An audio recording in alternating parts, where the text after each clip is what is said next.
From national security to global corruption, this is the Muckrakers on today's News Talk, The Pulse. With me, Andrew Eborn, and here as always on the Muckrakers, we pledge to continue tackling the most pressing and controversial news issues of our time. Our mission is to provide more light and less heat in our unwavering quest to uncover the truth and to inform, educate and entertain, all with dignity and indeed respect. And it's vital that we don't just ask the questions but question the answers. Well, today we're going to have a look at the principles behind the UK Data Use and Access Bill. Is it a bold step towards innovation, or are we handing over our lives to algorithms and big tech? Well, from privacy pitfalls to AI accountability, they're going to be loosening the data rules. That's the basics of premise. And they're promising smarter cities and streamlined services. But at what cost? Data, as I always say, is the new currency. We give all our data away. Who's controlling it? Could this be a step towards dystopia, where every move is tracked, or even a social credit system, basically providing benefits based on our behaviour? Well, to discuss all of that and a lot more, I'm delighted to be joined yet again by my good chum, the legendary broadcaster Mike Reed, and Graham Moore, who's the founder of the English Constitutional Party, both of whom are fierce advocates for individual rights under the common law. Let's have a look at this then. Let's look at the general principles of the bill, its perils and what it means for you. But first of all, gentlemen, welcome to the show. Thank you, Andrew. Always good to see you. So let's have a look at some of the promises. I know you're not in terms of the details of the bill itself, but what it does, it promises a 10 billion jolt into the UK economy over a decade by basically unleashing data for smarter business moves. So you get sort of sharing your data with trusted firms for tailored deals, which can save cash. They talk about things like the NHS giving access to your private data to make treatment for other patients and so on and so forth even easier. Chris, let's start with you, Graham. And you're an advocate against this, and you've advised people on a number of occasions about the risks. Talk to me about your general impression of the bill. So my general impression is literally it goes against the all English rights in terms of your handing power to your data and your private information to corporations, to other governments, other agencies elsewhere. And that directly affects your individual rights. And let me just make sure I'm clear on this to everyone. Right? I'm not too kind to barristers and solicitors and lawyers in England, because they've not only betrayed their own profession, they have betrayed this country, and the biggest betrayal. And they seem what's the word I'm looking for? Useful idiots in not standing up against this, because what they're doing, and by the way, Andrew, you're not in that. There's 5% of the legal profession that get it, and you're in the 5% of the legal profession. Oh, I'm so relieved to hear you say that. I was going to come back, but it's a relief. No, thank you for that. Trust me, I do watch different people, and I understand, even if I disagree with some of the things you say, I understand that your heart's in the right place and your mind's in the right place. The reason I'm saying this to the people listening is because AI in particular is highly geared to remove the legal profession.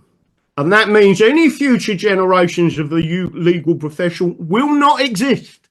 They're already doing it with legal databases, and I've seen them sitting in court, right, querying their legal AI database, feeding the beast. Right, and they're too stupid to go and read a law book, which is behind me, right? And when people understand how bad this is, getting back to encryption is very similar. If you look at old English law, if you want to come into my home, you have to get a warrant. You have to be explicit of why you want to come into my home, and it has to be explicit that there must be something that you have done and there is evidence of that is illegal.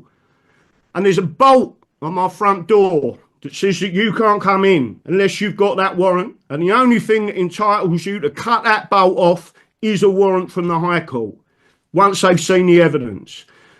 When you have encryption, you are encrypting your private data. It's like you sitting in your home with lots of bolts on that door, and by removing that, you have removed all the bolts. And these people who do not have your interests at heart can see all of your information, whether it's bad, good, ugly, doesn't matter. So in my opinion, the whole thing has to go. There is a way of dealing with it, by the way, but I won't say any more. I'll just say that. Oh, well, we'll come on to that sort of thing. Mike, your general proposition, I know you're not an expert on the bill, but the general proposition is this. What it promises to do is to unlock innovation by simplifying data use. That's basically it. As a broadcaster who's basically, you shaped the airwaves, you've been a revolutionary force in broadcasting for a number of years. How do you see data impacting the creative industries? What is this going to unlock? I'm not sure quite what. Is this going to unlock everything or certain aspects of data in certain areas? I mean, we discussed before we went on the music area and songwriting. Are they saying that they are going to be able to access copyrights free without the knowledge of the writers? So by default, unless you put your hand up, or unless you know to put your hand up and say, please don't do it, they'll do it behind your back. Is that correct? Yeah, so a perfect example is exactly that, and there's been a big campaign by the Mail and a number of music organisations. So, from the copyright point of view, obviously these big AI machines need to get their information from somewhere, and the way that they do it traditionally, they scrape the internet, they use all of these different copyright works, and then give you the ability to come up with some new works, if you like. And that was the you might remember the composition with Drake featuring The Weeknd, which is all created by AI. What the proposal is now, specifically on the creative industries, is that effectively, as you say, they won't need permission to do that. People will have to opt out. So it's basically they can use it by default. What's your take on that? So you have to know to opt out before you do. But no one's going to tell you that you have that option to opt out. Clearly, they're going to do it and tell you afterwards, well, you should have said something. Well, how was I to know? Because we can't know. I mean, most of us aren't legal eagles, so we have no idea. It's bad enough anyway for songwriters because, 80,000 streams, you buy a cup of coffee and stuff like that. So the industry has really been heavily targeted on that. I mean, I have, far less than most people on YouTube. I have about 2 million views on my songs. I don't get a bean from it. And yet sometimes if I were to show somebody for a reason, I have to go through some adverts that really somebody else is making money from, adverts onto my songs. So I'm losing twice there. So yeah, it is a problem. I mean, is this data right across the board? Because your data, as you're saying just now, it belongs to you. That if anyone can sell your data, anything to do with you, whether it's creative or whether it's personal, that should belong to you to sell, should you so wish. And if you don't wish, then nobody should have it. You're absolutely right. And what it's doing, it's cutting across every single industry, which is why it's so interesting to get your take on it. And we come on to the medical side and the advantages there. The thing about AI is they've got to find a way of doing it. We have great examples of how AI has been used in the music industry. We had, obviously, one way was cleaning up that track where it had John Lennon's vocals and it was found. And Now and Then, the last release from the Beatles was as a result of AI. And that was basically speeding up the process, trying to clean up that track. But from a positive point of view, what's your take on AI being used in that sort of way? I've been experimenting with it for an animated musical we're doing. And it's been quite interesting, actually, because you have to do a circuitous route to get what you want. You have to understand the workings. This is just a visual thing. Where if I said to them, please create Old London Bridge, up will come Tower Bridge, and you go, no, I don't want Tower Bridge, and it sees the words Tower Bridge again and puts it in, no, you give me 2 Tower Bridges now, I want Tudor London. Oh, you want Tudor London? Terribly sorry. Here's Tudor London. Yes, but the Shard is in the background, and so is St. Paul's, and so is the Wheel. Oh, you don't want the Wheel and the Shard? No, it's Tudor London. I don't want them. Okay, we'll take those out. And then up springs Canary Wharf that's been watered by an invisible watering can in the background. So you have to go about it in a very subtle way. Okay, I want Old London Bridge. So I said, could you create a wooden bridge in Tudor times? Yes. Could you make it bigger? Yes. Could you put houses on it? Yes. Could you make the river wider? Yes. So you have to understand how to deal with AI. There are so many flaws that you cannot rely as yet on AI at all.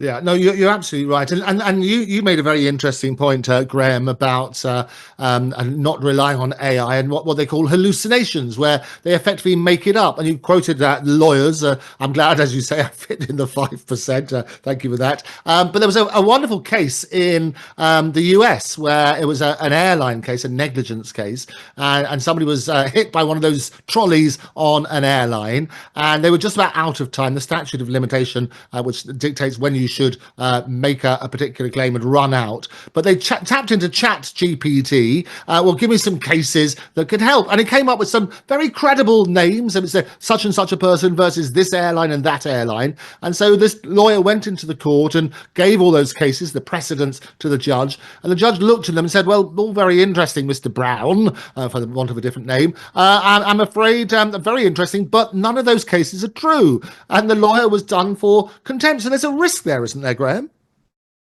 There is, and incidentally, that didn't just happen in the US; it happened in the UK, where a judge was quite angry. He said, "You've wasted my time. I've looked up all of your references, and the whole thing has been completely made up." I believe it was a litigant in person, right? And the judge was a little bit more lenient towards the person, but there was contempt mentioned. Yeah, it is really bad. It does make things up. But just there's a couple of things, and certainly what Mike just said is really important about the actual copyright. And I know you're a copyright lawyer as such, and I've got a nice big thick book here on copyright laws, etc. I don't specialise in that, but one of the things, if people want to know how this spreads and how it affects all of your rights, I want you to listen to something very carefully, because it's something to do with farmers. Farmers have something. When you inherited your farm, you had something called copy hold rights. They are ancient rights to that land. And this government had no right to tax you and your future generations on that land. And in 1925, they abolished that law, right? So this is an indication of how they work. It isn't instant, but there is a progression of what they do. They nick a bit, nick a bit, nick a bit, nick a bit. So on our website, we've actually got a solution to this. As the English Bill of Rights was a solution to tyranny, we've got the English Digital Bill of Rights. And virtually everything that Mike just spoke about, for example, your voice pattern, your DNA, your retina, your facial scan, your gait, everything about you as a human being is copyrighted to you. And if the government want access to that, they have to pay you. And if you decide not to, you don't do it. And it's just the same. You also mentioned the medical arena. I won't go into gain of function and what it can do and what it can't do. But let me just make sure everyone understands this. They brought in all these laws about your organs, right? So I had to go on a website and said, you're not adding my organs. I don't want anyone to touch my organs. When I die, I'm dead. That's it. Goodbye, right? The point I'm trying to make to you is they're saying you've got to opt out, as Mike and yourself have mentioned on this. That opt out, they're relying on you not opting out to take the liberties on everybody else. And that's the crucial thing you have to understand. They nick a little bit, and with that little bit, they take a lot, and everyone in the future loses their rights because you never stood up now. Yeah, and I think that's absolutely right. It's putting the obligation on artists. When we come back, I do want to touch on the economic side of that, because as you say, we own the data. We should have the right to control that. Certainly, as Mike says, from an artist's point of view, they absolutely must have the right to say no. And actually, the default position should be no. But we need to look at the financing of that sort of side, because for AI to work, it needs to have millions upon millions of bits of data. When we come back, we'll be looking at that. Do not touch that dial.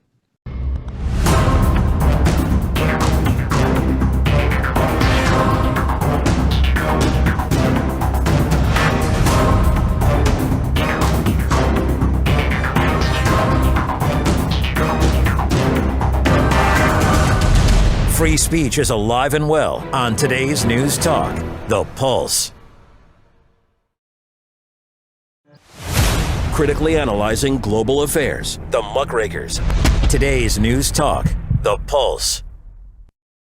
Well, welcome back to the Muckrakers with me, Andrew Eborn. Delighted to be joined by legendary broadcaster Mike Reilly, old chum, and also by Graham Moore. And we're looking at data and who owns the right to data. And just before the break, we were looking at the economic side of it. I think we all agree, Graham, Mike, and myself, that data basically belongs to the individual, and it's the individual who benefits. There's an issue, though, and the same with copyright for publishing, is that it's pennies, Mike, isn't it, normally?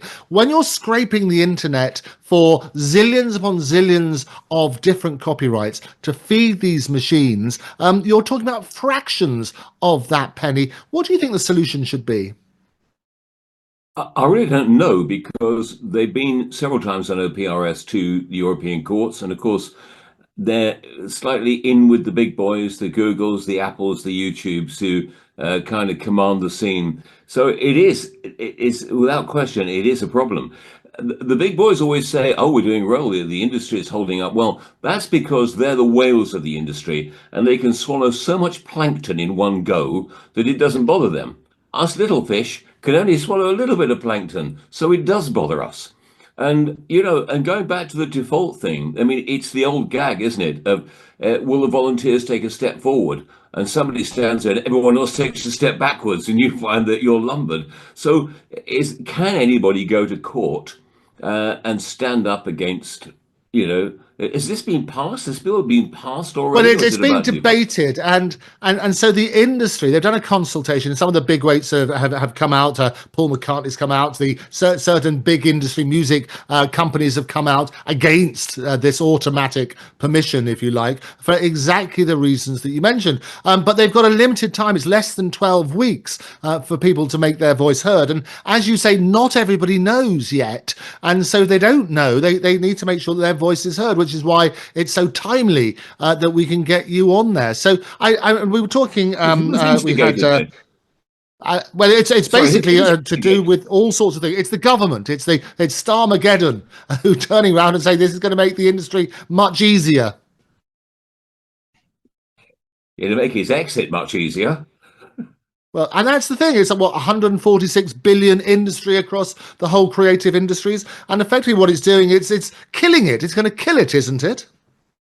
Oh, totally, yeah. But then he doesn't have very much idea anyway, so it doesn't surprise me. I mean, why don't you, if you're running a country, focus on the major issues rather than something like this? I mean, and often they try and slide it in under the door. If you hadn't called me and told me about it, I wouldn't have known. I'm busy doing other stuff. I wouldn't have known unless I picked it up somewhere. So they do try and slide it in, and as you say, make it a very swift deal. Oh, sorry, that was a few weeks ago. Didn't you know? No, I didn't actually. So yeah, it's a problem. But who will stand up? Who will stand up and talk? I mean, we can all shout about it. McCartney can stand up and shout about it. But who, in a court of law, if it gets that far, will stand up and speak for the industry? Well, this is the thing. So the industry is, and all the heavyweights, the various companies are coming out and speaking up about it. But as you say, you're a part of the establishment. You're a legendary broadcaster. You've been driving the way forward, and it's the first you've heard of it with just weeks to go. That's got to be wrong, hasn't it? Yes, it is. Especially as, I mean, I'm a PRS member, so I'm a songwriter. I'm a member of the Society of Distinguished Songwriters. A publisher, radio, TV. So yes, you should be very aware of this. In fact, to be decent, they should send it out to everybody saying, this is what we're proposing. What do you think? Because as Graham was saying, it's for the people to think, not for the government to steamroller us and tell us what is going to happen. What is the point of me writing songs if nothing's going to happen to them? You need a platform, and you need something coming in. We all need to earn something from our business, whatever it is, and we need that. We need something to drive us rather than something to squash us down. Think, what's the point? What is the point of doing anything? I know a lot of people now in business are saying there's no incentive. This is the key factor. There is no incentive anymore for people to do anything. I know people with businesses, million turnover a year, sounds good, making no money, no incentive. I mean, when Thomas Jefferson came in and America was pretty broke, really deep in debt. And they said, Mr. President, you've got to raise taxes. He said, no, no, no. We lower taxes, we create incentive. But within a couple of years, it was pretty balanced out. So, yeah, give people incentive. That's a key word, I think, really, rather than trying to knock them down the whole time. Yeah, no, absolutely. Graham? Well, I agree with Mike as well on that, on incentives. It's fairly obvious to anyone who believes in a free market economy that incentive is key, right? What's the point in doing anything if you don't keep the fruits of your own labour, whether it's in your mind, you know, if you've come out with an idea and you're an inventor, look at the Wright brothers. And by the way, I've got to say this to everyone. Anyone out there's plenty of musicians I know that didn't even go to school, and they're some of the best musicians you've ever seen, right? The best engineers didn't go to college and didn't get a degree. In fact, the people you travel on their trains, George Stephenson wasn't even an engineer. The Wright brothers, they wasn't aeronautic engineers, they was working class people with a brain, right? They fought for themselves, and you're sitting on their planes, you're listening to their music, you're sitting on their trains because of what they did then. And what you're doing, this government, right, and these people, and it's not just one government, Starmer is only part of this problem. The whole lot of them, the uni party as we call them, right, they're the people stifling what we do as working class people, right? And someone's got to put a stop to it. You've asked originally, what's the solution? I used to be a data engineer. I worked for one of the largest data and telecommunications companies in the world. We built the internet that you use today. And we, as engineers, was warning you then what these people were planning. The British government in 2014 planned this in operation with something called D5. Delta 5, Digital Nations 5. The inaugural meeting was in London, Israel, UK, Estonia, part of the old Eastern Bloc, and 2 other countries. And everything we're talking about now was included in them meetings. AI, digital ID, everything that you can think of was in that meeting. So blame the British for what's going on now, because they are the key people. You wanted a solution from an engineer, right?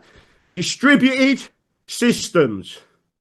We originally had computerized systems that were known as mainframe, where all the keyboards come into one processor. We soon realized centralized systems do not work. So we went to a distributed network system. It's called the internet. And from that, we educated ourselves. I went from being a data engineer, one of the best in the world, right? And when I say that, I want everyone to understand this. I was giving presentations to people giving our company 250 million, 500 million on what I was telling them in a conference room, right? And yet now today, as part of this working class system with musicians and all these different people, commoners coming together saying we've had enough, right? If I stood in a court of law, some idiot, part of the 95%, would say, you haven't got a degree in law, right? No, but I've read law for 30 years and I understand the English common law and our constitution better than you do, right? So the answer is distributed systems. It must be a distributed system. It must not be centrally controlled. That's crucial. And the second is you need to look at an English digital Bill of Rights, which puts the safety of our future generations completely. We are looking after them for 400 years, like our ancestors did with the English Bill of Rights, even though it's being ignored currently, but not for much longer.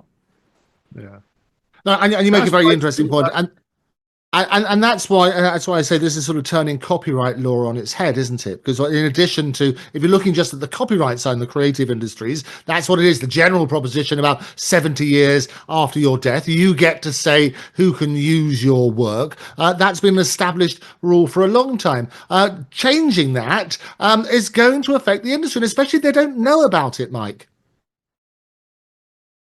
That's right. And there was the mechanical side as well, that we realize after 50 years, suddenly people think, hang on, Elvis is coming out of copyright, the Beatles are coming out of copyright. That's when a lot of the major artists stood up and said, oh, no, you don't. Because, yeah, it's 70 years after the death with the writing and stuff like that. Graham, I must say in passing, I do take my hat off to you. If you can comprehend British Constitution, I did it. And I must admit, the unwritten Constitution was like a bowl of spaghetti to me. I studied it, but I don't profess to be any wiser for it. So all credit to you for comprehending the British Constitution, definitely.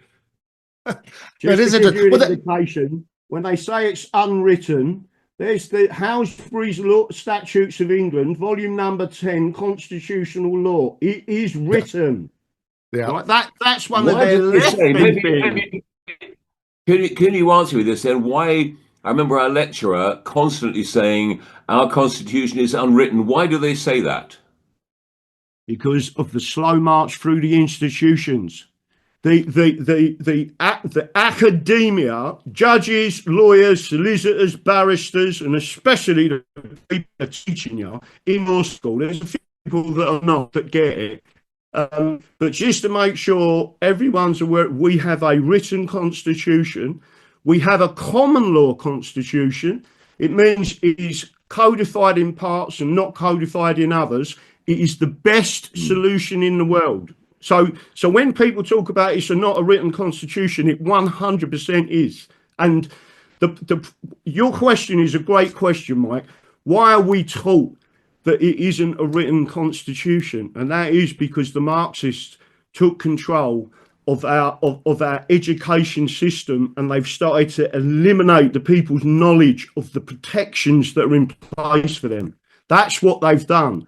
And again, at a higher level, people like yourself are highlighting it. And I mean, you're highlighting things for the music industry. It's every industry is affected by what these people are doing to us, including the farmers. And I keep saying to the farmers, I've been to many of the, I mean, I go all over the country. I'm going to Bexhill.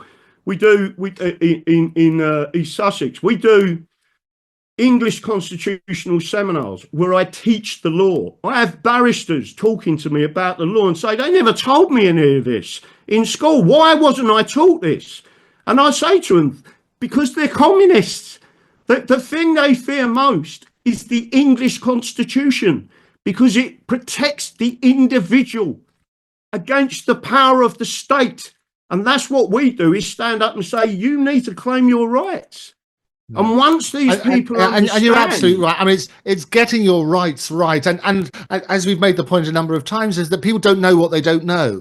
So this provision, which is why I wanted to sort of highlight it, and to bring in you're both heavyweights in your own respective field. The fact that you haven't discussed it before in terms of these specific things has got to be wrong, and for the government to effectively steamroller it through when it's going to have such a major impact for years is wrong. So we need to talk about that.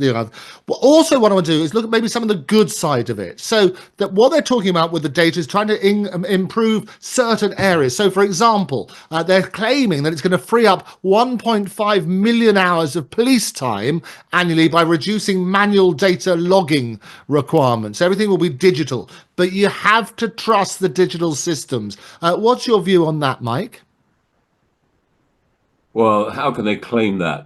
I mean, let's go back to, the last people to be hanged, Hanratty, Ruth Ellis.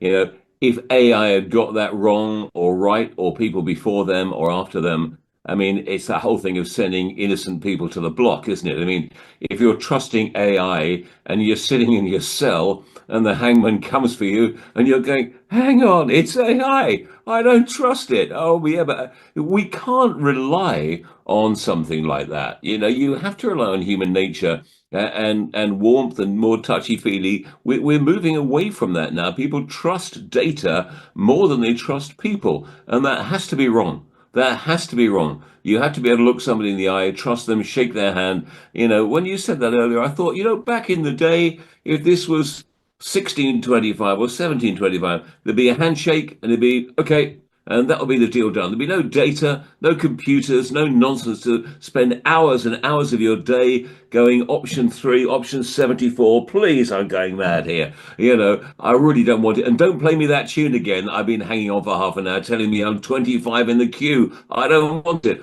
I'd rather go back to the day when we could talk to each other without the data. What fun that would be, like we are now. Yeah.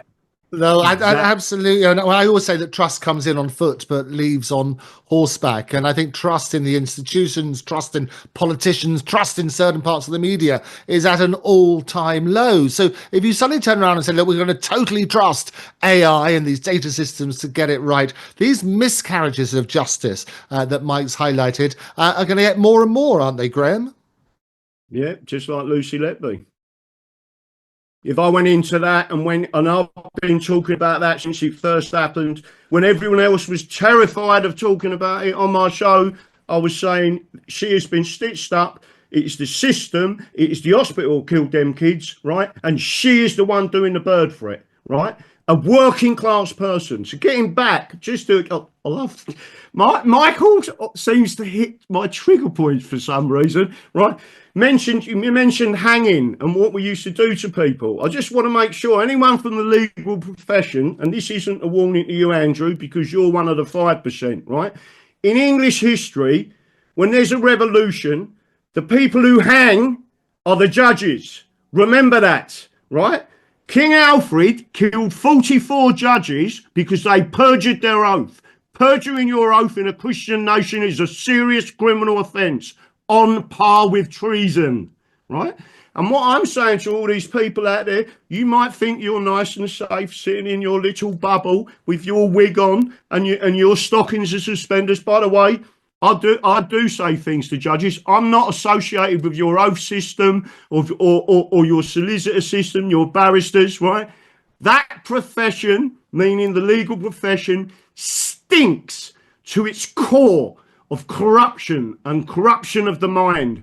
And you're just as equally responsible because of the separation of powers to the politicians who stink equally of corruption. So getting back to what you've just said there's plenty of things in history that we can do. And my opinion is, and again, it's getting back to what Mike just said, the common law constitution is unique because judges can tweak and turn down the edge of the law, right?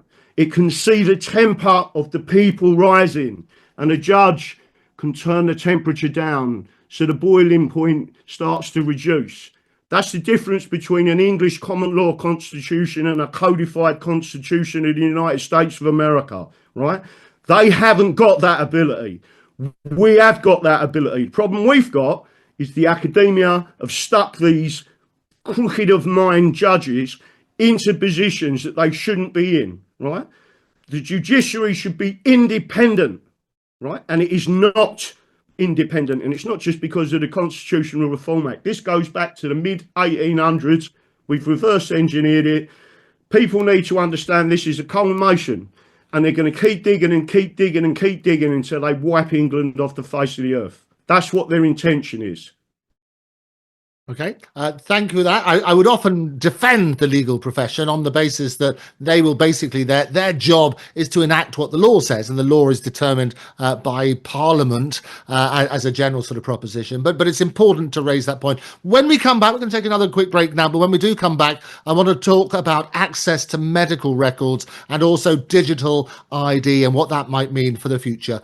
Do not touch that dial. From national security to global corruption, this is the Muckrakers. Today's news talk, The Pulse.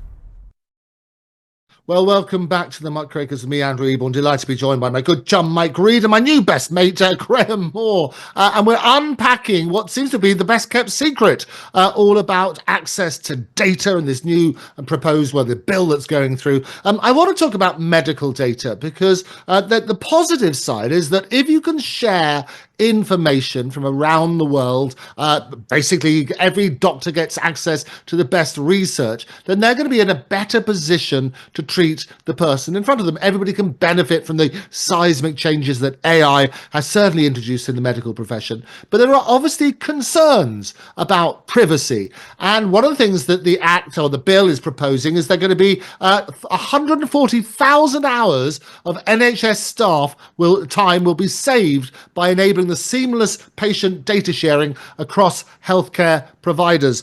Mike, are you concerned about sharing data in this way? That's what they say, that it's going to save the amount of hours they've calculated, allegedly.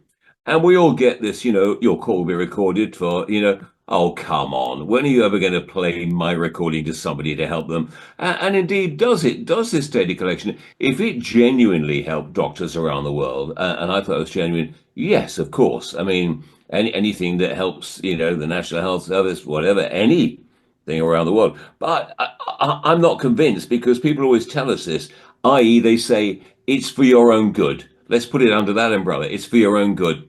But is it always? If it was, and I knew it was, then fine. But I'm never quite sure that they're saying, oh, we're going to save this. We're going to save, 40,000 hours on policing. We're going to save on the NHS. We're going to save, and it's down to you to help us. Don't forget. If you opt out of this, you're causing a problem. So you're not part of the solution. You're part of the problem, mate. And I'm not sure. I mean, unless you've got the time to delve into it and prove whether they are right, whether they're wrong in what they say, and of course none of us have, you either accept it or you don't accept it. One of those are the only two options. None of us have got the time to delve into, will it save 400,000 hours of the NHS? I don't know. You don't know. Graham doesn't know. We don't really know. So we either accept it or we don't. Yeah. Graham? Now you've hit a subject that I am obviously passionate about. And again, I've been passionate about this subject for years and years and years. When I was 24 years old, I succumbed to a virus called chickenpox. It went to encephalitis. I died, right? Viruses are serious. They kill people, right? Lucky enough, and when I say I died, I come back, obviously. But the point being, people need to know that medical files and your medical record and your own personal bodily autonomy is a complete privacy to you, and only you make the decision on whether you release that information. Why is it important? Because just from your blood results, they can tell whether you're going to die next week. And no, that isn't a joke. There's people out there have got systems of analysing your blood. They can tell you whether you may not know, but you have got certain conditions. You may have something that you are genetically disposed to. They will see it. What happens when you have a car crash? And then they say, but you never told us that, and we've got your medical file and your blood says this, right? As soon as an insurance company switches off and AI says, we're not paying you, right? That's it. Your assets are online because of what they've just done via your data, even though you didn't know, right? So ignorance is no defense in law, but because they got access to your bloods, you may have something wrong with you that insurance company turns around and ticks a little box that you'll never know about, and all of a sudden you'll stop getting credit. All of a sudden you'll stop, you won't be able to do this, you won't be able to do that. All of a sudden someone puts a trigger on your phone and you don't get a driving license because it may affect your eyesight. All of that comes into play with this information. They are never using anything like this for what they say is the proper reason. There is always a peripheral reason that you can't see. It's not in your interests for this information to be held, for them to access it whenever they please. Again, people must, and everyone should know this by now. If they don't, there's something seriously wrong. But bodily autonomy is crucial, absolutely crucial. And English common law, at one of the highest levels in this country, state that your bodily autonomy is final. If you say no, it is no, right? And that's the way we got to keep it. And what this is a backdoor literally, to allow them people to do anything they want to do. So again, people need to be really careful with what they're doing here. Yeah, and what I like about the Muckrakers is that we can unpack this in a way that people can understand the risks, and there are significant advantages. And one of the things they always say about this is they're going to anonymize the data, so we can't track it down to the individual. You can get the benefits, but without without being able to identify the relevant people. Would that give you comfort, Mike? I don't know how it helps. If you can't identify the individual, you can spot how are, trillions of bits of data going to help? What are you spotting in it? Who's going to take the time to do it? Who's sifting through it? Well, I can tell you. Well, sorry, Mike. The answer to that is that's what the AI does. It can basically analyze. What it's brilliant at doing is analyzing a lot of data to come up with patterns where it can spot certain things. So it's all of that data that would help it. It gets it wrong. I've been working with it recently, and there are colossal mistakes. So until it's finally honed, forget it. And when do we know it's finally honed? When do we know it is absolutely perfect? And if it is absolutely perfect, is there any call for doctors anymore, for artists, for songwriters? Do we need anybody? What are we going to do? Sort of wander around like the Eloi and just sort of the time machine, just sort of drift around, having a good time, eating and drinking and not doing anything. And it goes back to incentive. That's what keeps you alive. That's what keeps the donkey going. The carrot in front keeps it going. You need something to make you get up in the morning to want to do something. If the whole world is AI'd, what is the point of it? Absolutely no point whatsoever.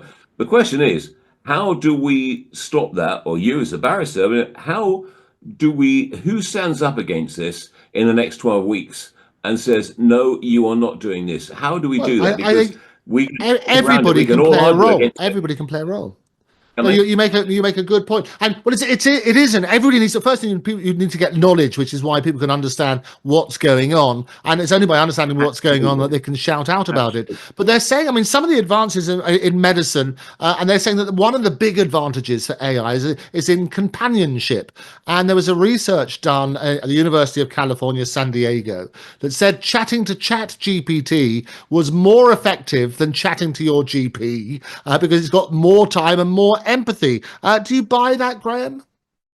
No, it aggravates me because it has left bias, so I end up arguing with it all night. so the answer is it depends who's programming it, whether it'll be. Oh well, that's certainly true. You get rubbish in, rubbish out. Well, this new one. I don't know if you played around with this from China, which is called DeepSeek.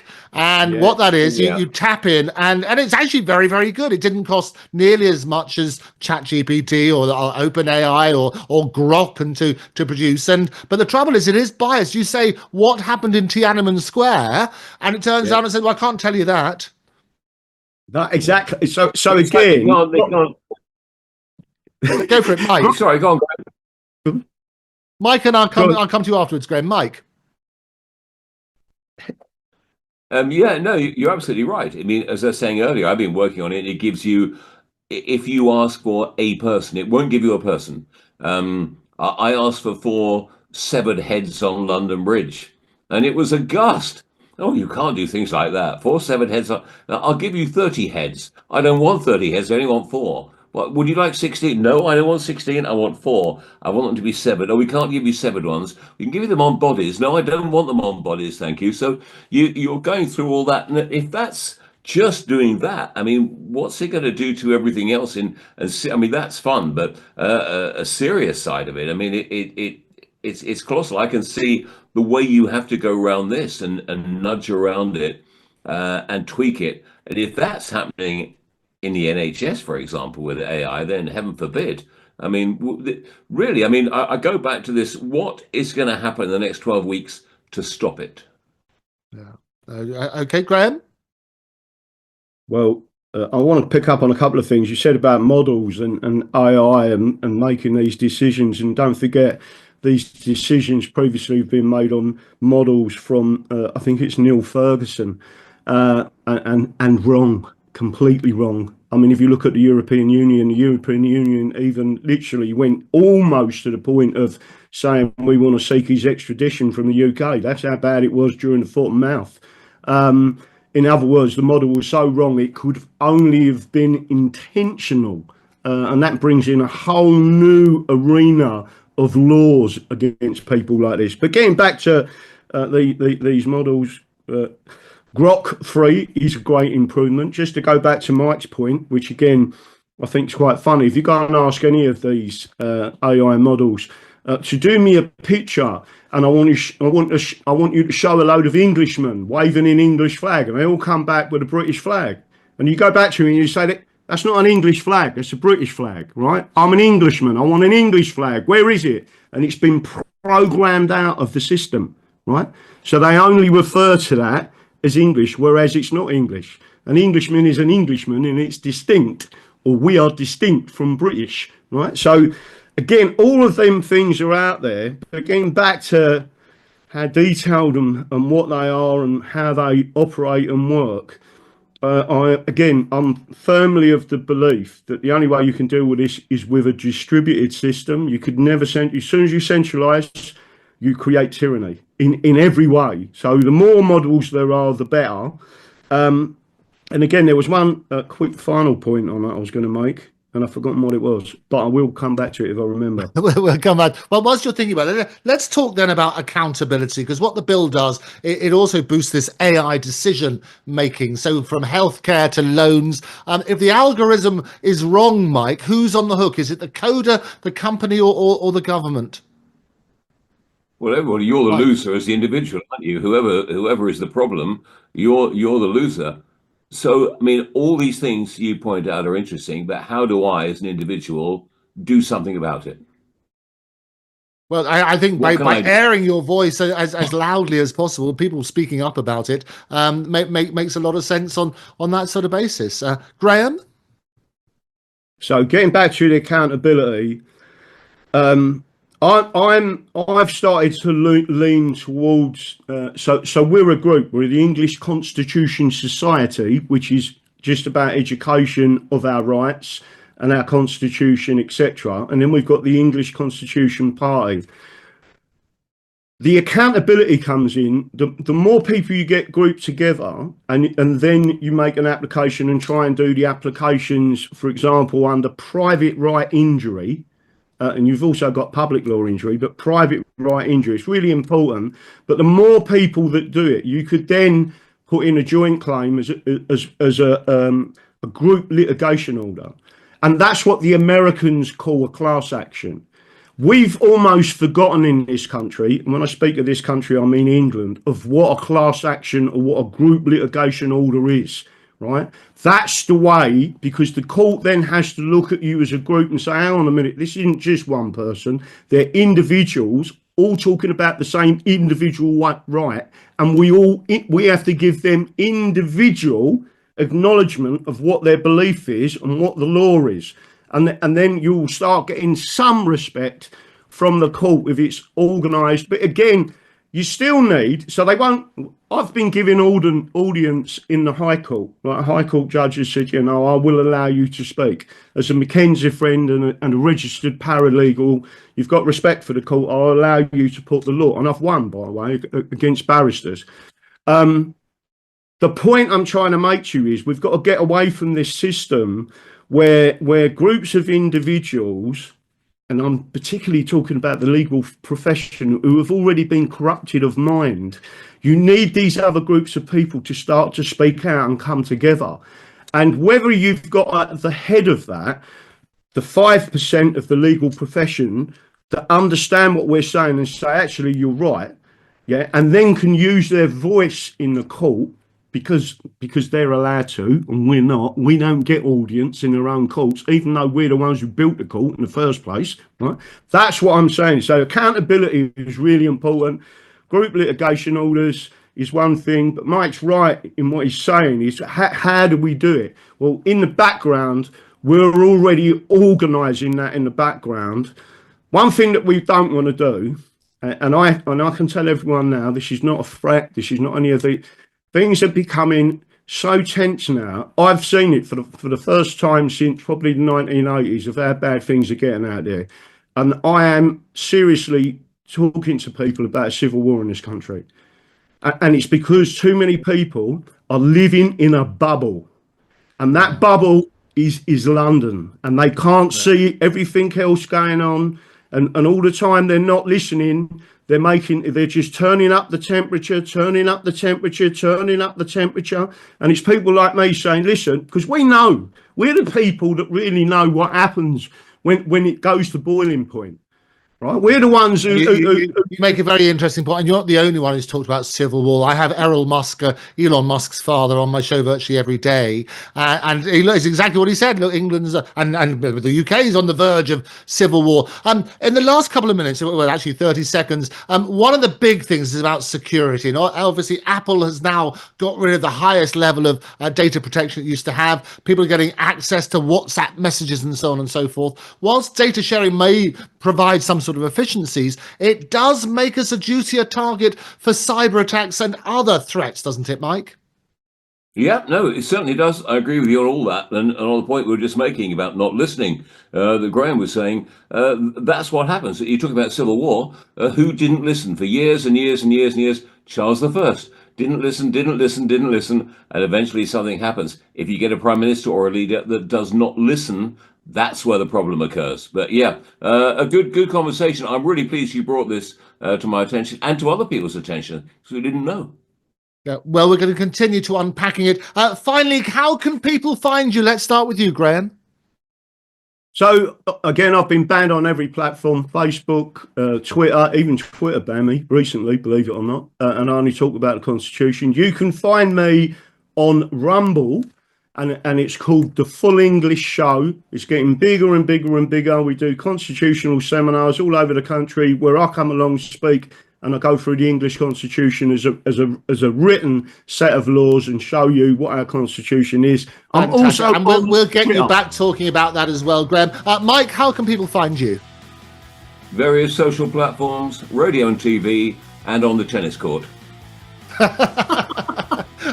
Well, Claus, gentlemen, it's been a real pleasure. Thank you so much for unpacking this important bill and why we should go in with our eyes wide open. I'll be back with the rest of you same time tomorrow. Join me next time on the Muckrakers. Thanks for joining us.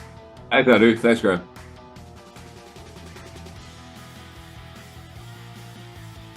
Have they gone in the gallery? He's still, I think Anoop's, this is the moment, Anoop, that you normally play out the credit, but I guess he's fallen asleep. I'll tell you what, he's in Australia. That's the other thing as well. But it should play out around that sort of time. Do join us tomorrow. Follow us on all the usual platforms. You can follow me at Andrew Eborn, at Octopus TV. I'll see you tomorrow. Take care. I think Anoop's disappeared. Well, just in case Anoop is still having problems, because normally at this time it's seamless. He's in the gallery. I can let you into a secret. Anoop is in Australia. He's obviously having some technical difficulties because around this sort of time we go to the news at the top of the hour, and then we hand over to Pele. So I don't know if he's just collapsed on that sort of basis, which is interesting. But let me, whilst we're still waiting him to come on that sort of basis, I wanted to touch on one of the things that they looked at, which is, and maybe just on the artist side, Mike, is that one thing that Grimes, the artist who was married to Elon, who I spoke beforehand, said that she was happy for people to use AI on the basis that that she shares the copyright with them. Do you think that's the solution? I'm not sure it is. If you use AI for commercial gain, I think the AI originator, be it ChatGPT, whatever, will probably come after you for using their IE for commercial gain. So we don't win anyway, do we? I mean, it's terrible. So no, I mean, I think somebody should stand up. Who's big enough and loud enough to shout in the next 12 weeks? That's my question. Yeah. Graham, do you have a take on that?